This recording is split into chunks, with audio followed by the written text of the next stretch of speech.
Hello everyone, it's VGTI back with another theory video.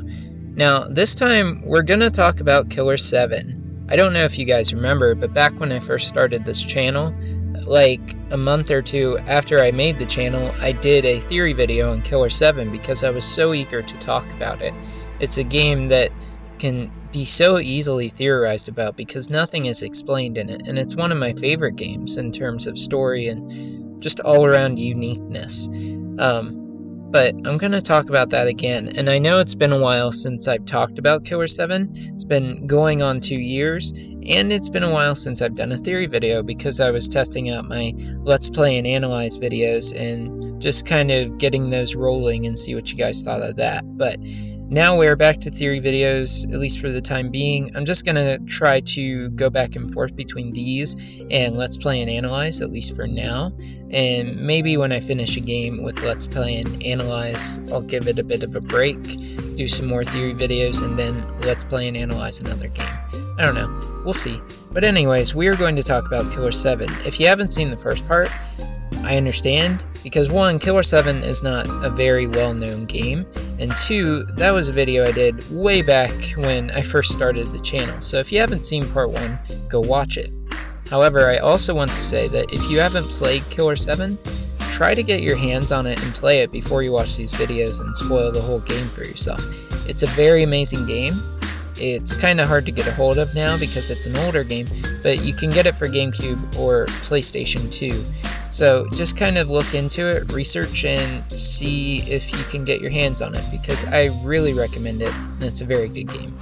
Now, with that out of the way, let's talk more about Killer7. In this episode, we're going to focus more on the world of Killer7 and stuff that's in it that's not really explained, which is a lot of things in Killer7. We're going to talk about stuff like the soul shells, the gates, the gatekeeper, the remnant psyches and what they mean and what they're there for, just random stuff like that, and we're going to try to clear it up that way.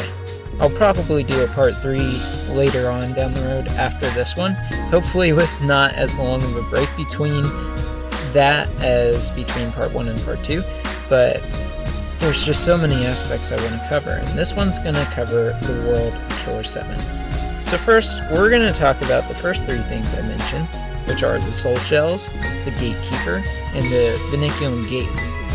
These 3 things are aspects that appear in every single level of Killer7, or almost every single level. What you have to do, generally, is solve puzzles, and as you do that, you find soul shells. You collect them, and as you collect them, you have to bring them to the gatekeeper. He's this very intimidating, mysterious man who guards the Vinculum gates, and he needs you to pay him soul shells to pass. Once you pay them, you go into the Vinculum gate, which leads to some random area in the world that you're in. Now, how does this all connect, and what the heck even is it?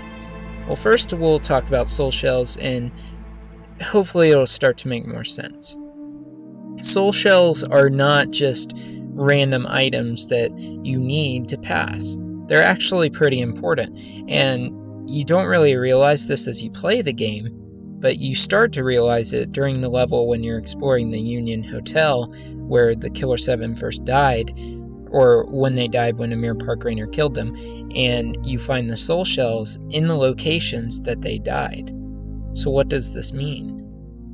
I believe that the soul shells represent people who were killed by either Amir Park Rainer or somebody in the Smith Syndicate, and that these locations that you find the soul shells, they are the locations of former targets of either of those.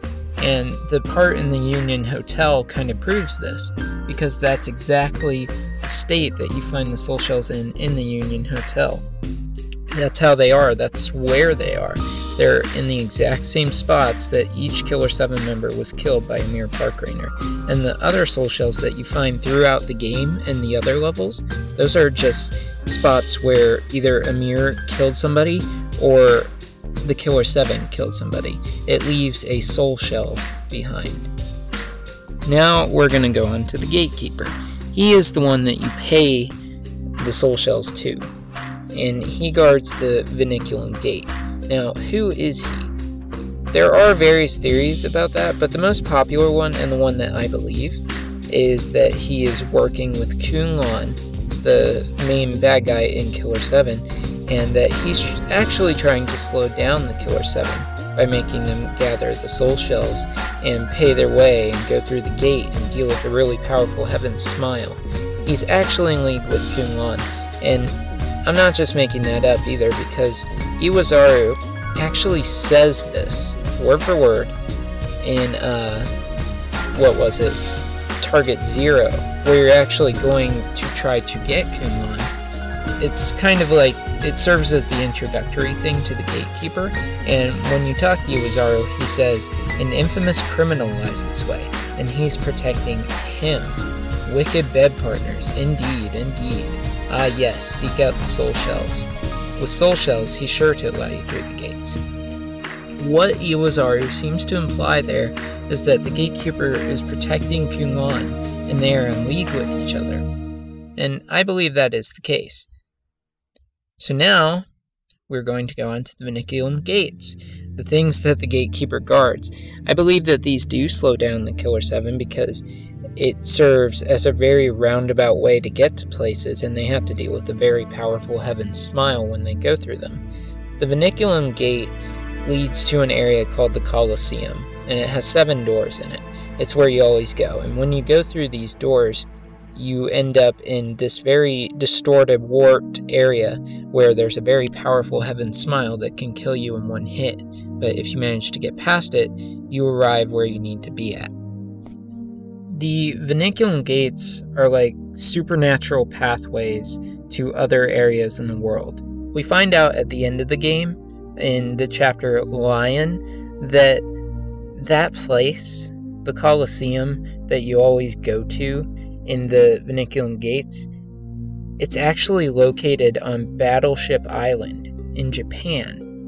Now, that's a very random location for a place like that to be, but we find out the importance of that place later on in the game, and it kind of makes sense that it would be the setup for going through the gates.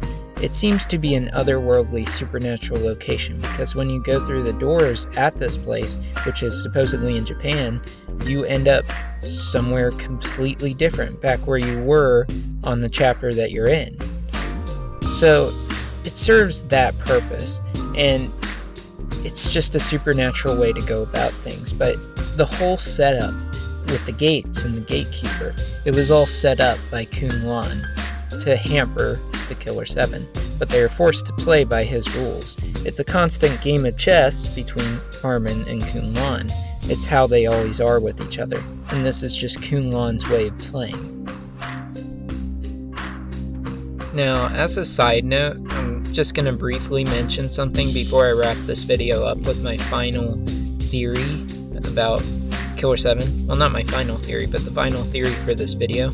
I just want to mention a little aside. I also mentioned in my very first Killer7 video that I would be talking about blood in this video, and I just wanted to say that it's pretty simple.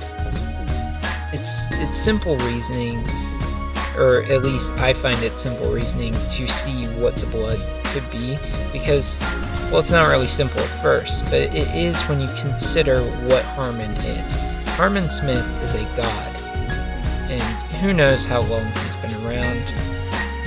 Probably since the beginning of time, I would like to imagine, but he is a god, and chances are that he needs blood to continue operating. Blood gives him power. It makes sense because with gods, especially in like mythical tales and legends and accounts of sacrifices back in the day, they gave blood to gods, and it makes sense that Harmon would use this as a power source for the Killer7 to give them abilities to upgrade their stats, stuff like that. As for the Blood Doctor, the guy that you give the blood to that's on the TV, I'm going to talk about him in the next video. For my final theory and my final point for this video, I want to talk about Travis. Travis Bell, to be exact. He's one of the remnant psyches that you talk to throughout the entire game. I did say I would talk about remnant psyches, but I'm going to talk about them more later on, probably in the next video. But I want to focus specifically on Travis. Travis Bell, he was the Killer7's first target, and what I believe, or at least what my theory is that he is actually Travis Touchdown. I have multiple reasons for thinking this, and it all just stems from how Travis is. I mean, just look at him. He looks ghostly, I know, and his hair is white, but his hair, for one thing, reminds me of Travis Touchdown. His mannerisms and the way of speaking reminds me of Travis Touchdown, like the dance moves that he does, the foul language that he uses, and the shirts that he wears reminds me of Travis Touchdown. He wears many different shirts, often with different phrases or words on them. One of them is Bad Girl, which is a reference to No More Heroes. And there's also the fact that Travis, if you buy clothes from Area 51 and No More Heroes, he's always wearing different shirts. So it makes sense that this Travis would have such a varied fashion taste. What do you guys think of that? Because I've always thought that he was Travis Touchdown from No More Heroes. There's also the fact that the bad ending of No More Heroes, which I'm not sure if that is the canonical one or not. I mean, the game has a sequel, so the bad ending of the first game shouldn't be canon, but you never know. With the bad ending of No More Heroes 1, Travis is killed while sitting on the toilet, and he's killed by a guy that sounds and looks strangely enough like Garcian Smith / Amir Parkramer. So it's possible that this was the case, that he was killed by the Killer7 and he became their first victim, their first remnant psyche. How that fits in to the fact that No More Heroes has a sequel, that's an entirely different story, but that's my theory. So I'm gonna wrap it up here, guys. That's it for this video. I hope you guys enjoyed.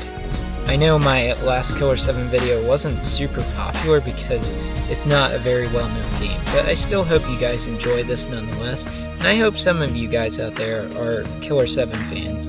Kudos to you if you are, because it's an amazing game, and any of you who haven't played it should go play it. I'll make a part 3 later down the road about the things that I haven't covered yet, some of which you already know, so we'll see when that comes out, but hopefully it won't be such a long wait this time. So, if you guys liked the video, then please like the video or go about your business. If you want to see more video game theories like this, or you want to recommend to me a theory to cover, or a video game to cover, then please let me know in the comments.